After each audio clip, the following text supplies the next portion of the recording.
Mesdames et messieurs, bonjour et bienvenue dans cette nouvelle édition de votre journal de 15 heures au sommaire de l'actualité. Réunion de réflexion pour l'amélioration des services d'état civil.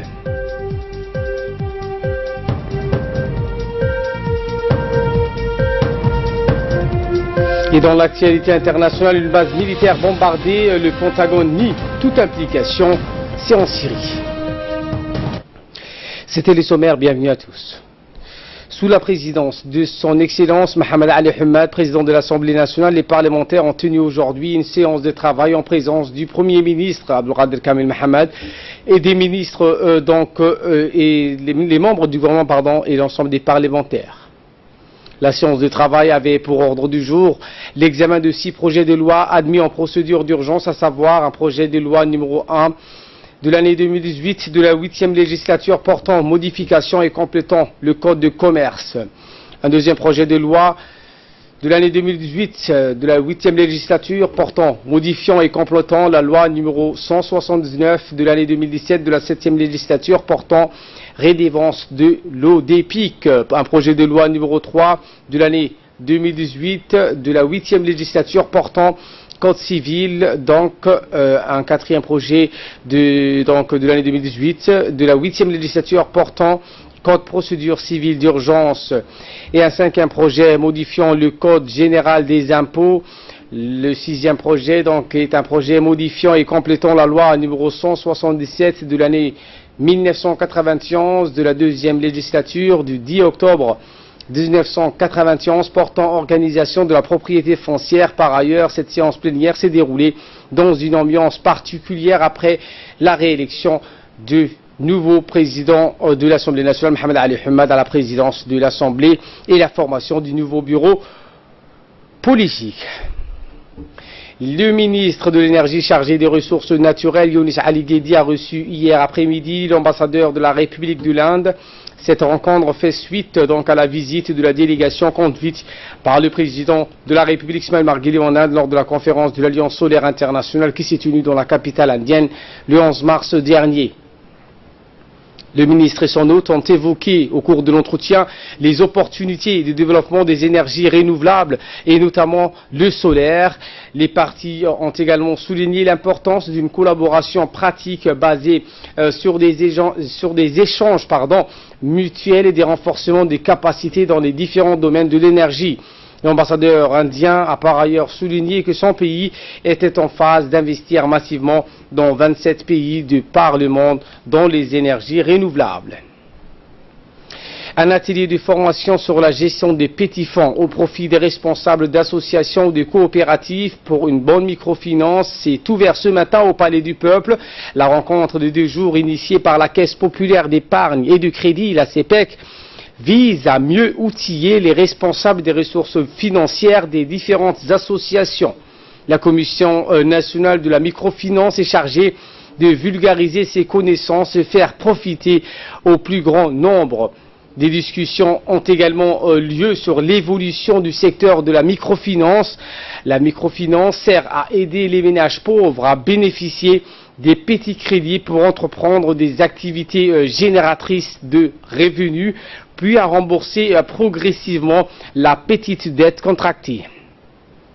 Écoutons donc à ce sujet les propos de la secrétaire d'État à la solidarité nationale, Mme Mouna Ousmane Aden.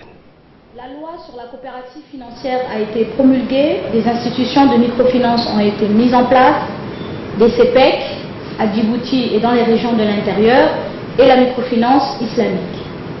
Une cellule de surveillance des institutions de microfinance est opérationnelle auprès de la Banque centrale dans le cadre de cette supervision et une commission nationale de microfinance est créée et qui est dotée d'un secrétariat exécutif permanent. En effet, cette commission dont vous êtes membre est avant tout un cadre de concertation entre les différents acteurs et doit veiller à la mise en œuvre de la stratégie nationale de microfinance. Elle doit proposer des mesures d'adaptation et valider des plans annuels de programmation des différents projets d'appui au secteur. Elle doit aussi assurer la représentation et la défense du secteur, la synergie entre les différents acteurs. Les CEPEC sont de même assurer cette distribution, mais la mobilisation des ressources peut cependant être assurée par les départements ministériels à travers des plaidoyers. Sachez que le secrétariat d'État aux affaires sociales est là à vos côtés pour assurer la coordination de la politique générale du gouvernement en matière de microfinance, notamment à travers le secrétariat de cette commission. Suivons à présent la réaction du directeur de la Caisse d'épargne et de crédit, M. Mohamed Hamad Gaba. Nous assistons aujourd'hui à la deuxième session, après la récente création à la Banque centrale par son Excellence la secrétaire d'État chargée des affaires sociales de la Commission nationale de la microfinance. Cet atelier est dédié aux formations. Cet atelier est dédié à l'apprentissage des formations ainsi que de différents aspects techniques et réglementaires ainsi que juridiques du secteur de la microfinance à Djibouti. La microfinance est avant tout un outil très puissant de lutte contre la pauvreté. Des CEPEC, c'est avant tout d'offrir des produits et services financiers aux exclus du système bancaire classique. Autre actualité de ce 15h, nous vous le disions en titre, le ministère délégué chargé de la décentralisation a organisé aujourd'hui à la salle de conférence de l'Institut des études diplomatiques une réunion de réflexion sur les recommandations faites pour améliorer les services d'état civil. La réunion a regroupé autour d'une même table les responsables et cadres du ministère délégué chargé de la décentralisation, les représentants des ministères sectoriels et des institutions concernées par cette problématique d'enregistrement des naissances, les préfets et les sous-préfets ou leurs représentants, les présidents des conseils régionaux et communaux, la mairie ainsi que les représentants des partenaires techniques et financiers. La réunion fait suite à la validation en décembre dernier d'un rapport qui explicite les anomalies observées lors des enregistrements des naissances. Ce rapport a été élaboré avec l'appui de l'UNICEF. Dans un mot prononcé à cette occasion, la représentante de l'UNICEF, Mme Janabou Maondé, a mis en exergue l'importance de l'enregistrement des naissances. Pour le suivi du plan d'action. Au niveau de l'offre des services, par le renforcement des capacités des agents d'état civil, l'équipement des centres d'une base de données interconnectée est excellent. Enfin, la demande des services pour l'uniformisation des procédures par la sensibilisation des populations sur l'importance de déclarer les faits d'état civil, les naissances, et la mise en place d'une équipe mobile pour desservir les populations dans les zones les plus reculées du pays. En ouvrant la réunion, le ministre délégué chargé de la décentralisation, M. Mohamed Aramis, n'a pas manqué de remercier l'ensemble des participants d'avoir répondu présent à cette importante réunion sur la problématique de l'état civil. La situation de l'état civil dans notre pays a enregistré des évolutions très positives au fil du temps. Je ne dis pas cela pour éclipser ou minimiser les chemins qui restent à parcourir pour une couverture territoriale complète des enregistrements de naissance. Mais c'est toujours intéressant de considérer les chemins parcourus et de constater les choses avancent dans la bonne direction. Depuis les années 2000 et sous l'impulsion du président de la République, M. Ismaël Omar Guelleh, la problématique de l'état civil est devenue une préoccupation centrale. Les différents gouvernements qui se sont succédés ont tout mis l'accent sur l'importance de l'enregistrement des faits d'état civil dans la trajectoire du développement économique du pays. Mais il est évident que l'État ne pouvait pas résorber les retards d'un coup de baguette magique. Même si l'établissement des jugements forains ou encore l'ouverture de certains centres d'enregistrement en milieu sanitaire ont amélioré les statistiques, aujourd'hui encore, il nous faut beaucoup d'efforts pour généraliser les bonnes pratiques et les structures de proximité sur l'ensemble du territoire national. Après les officiels, le directeur de la décentralisation, Youssouf Abdallah, a fait un rappel des recommandations issues de l'étude précédemment réalisée sur l'état civil et a invité les participants à échanger sur les modalités de la coordination et de l'application des dites recommandations. Une réunion de réflexion sur les recommandations de la problématique des services délivrés au niveau, bien sûr concernant les actes d'état civil délivrés au niveau des conseils régionaux et des conseils communaux et bien sûr au niveau même de la préfecture. Donc comme vous le savez, il y a eu une première réunion de consultation Donc il y a une équipe qui a sillonné par exemple plutôt dans les régions pour mener un travail préalable de consultation et de diagnostic sur le goulot d'étranglement de la problématique des services d'état civil. Donc aujourd'hui, toutes les recommandations ont été exposées devant nous. Il y avait eu bien sûr un large public qui a pris part à cette réunion, parce que comme vous le savez, la question d'enregistrement des services d'état civil, c'est une question transversale. Il y a les conseils régionaux et communaux, il y a les services préfectoraux aussi qui prennent part, il y a le ministère de la Santé qui est concerné, celui de la femme, celui des affaires sociales. Donc c'est vraiment une question transversale et nous avons discuté de long et à large sur le tenant et aboutissant de ce goulot d'étranglement qu'est l'enregistrement et la délivrance des services d'état civil. Je pense que dans un premier temps, je suis très confiant parce que je sais que la délivrance des actes des services d'état civil est une priorité nationale. C'était donc le président du conseil régional de la ville de l'unité Abdelrahman Younis Arre. Également dans l'actualité, cette inspection des stations de service fait par la direction des hydrocarbures du ministère de l'énergie chargée des ressources naturelles qui a procédé donc ce matin à une visite d'inspection des stations de service de la capitale. Cette opération d'inspection de vaste envergure est dirigée par le directeur des hydrocarbures Wahib Ali en présence du chef de service d'importation, de stockage et de distribution Mohamed Moussa ainsi que des personnels de cette direction. L'opération s'est effectuée à la station NOC de la place Lagarde dans les différents services de la station, dont notamment le service de portage, vidange, distribution et lavage, bac à sable ainsi que de lubrifiant. La visite d'inspection a pour but de contrôler donc tous les services des stations conformément aux normes et standards internationaux. Cette visite s'inscrit dans le cadre des efforts consentis par le ministère de l'Énergie pour améliorer donc les capacités de service des stations d'essence pour les consommateurs djiboutiens. Le ministère de l'Énergie, chargé des ressources naturelles, elle est chargée du fonctionnement, de veiller au fonctionnement, au bon fonctionnement de l'activité du secteur pétrolier. Aujourd'hui, notamment, on fait des inspections des stations-service pour que les stations-service soient conformes au décret d'exploitation des stations-service.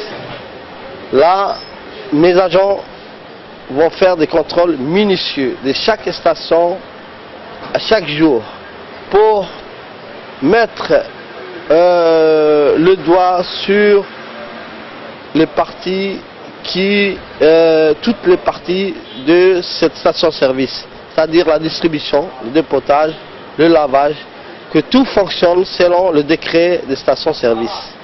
Et pour clore l'actualité nationale avec saisie, la lutte contre le trafic de stupéfiants, de la vente illicite de boissons alcoolisées, les gendarmes de la brigade de PK12 ont réussi à démanteler un réseau de trafiquants au cours d'une opération donc menée.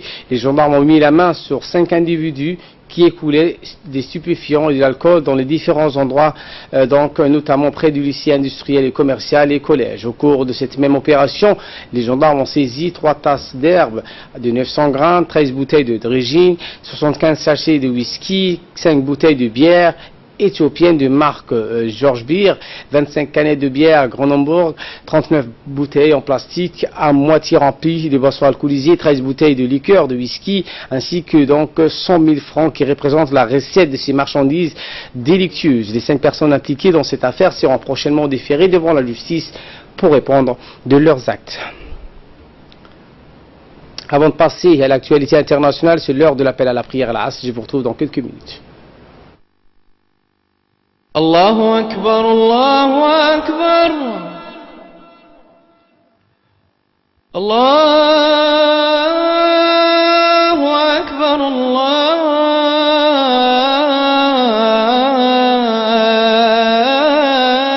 الله أكبر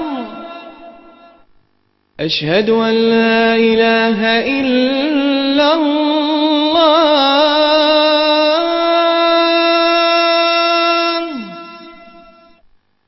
أشهد أن لا إله إلا الله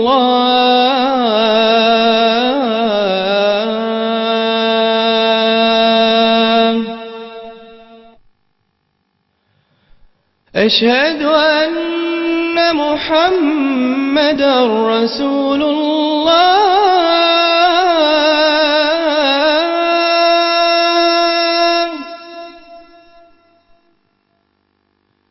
أشهد أن محمدا رسول الله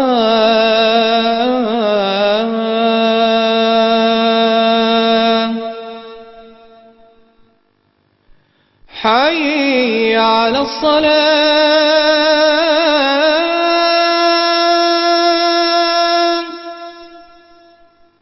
حي على الصلاة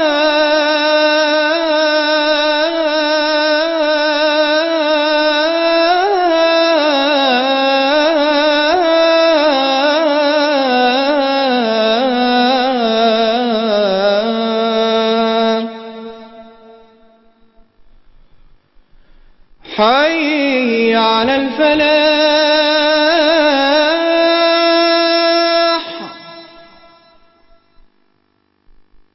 حي على الفلاح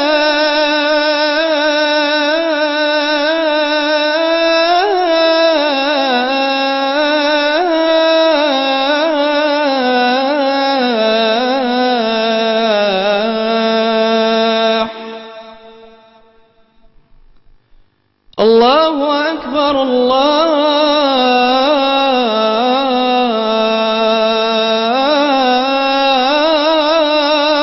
أكبر لا إله إلا الله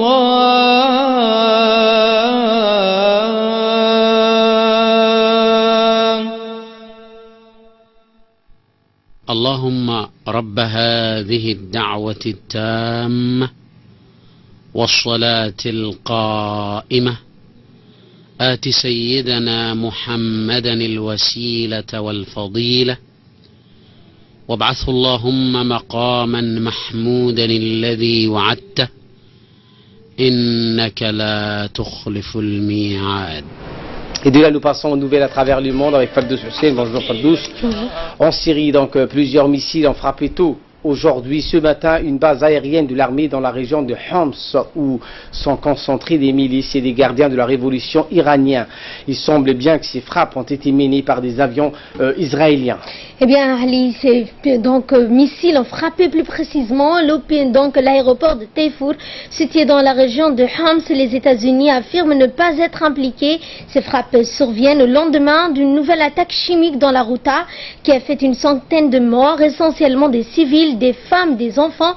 Les forces russes présentes en Syrie ont attribué ces attaques aux Israéliens. Ils auraient été menacés par 2 avions de chasse qui ont survolé le territoire libanais.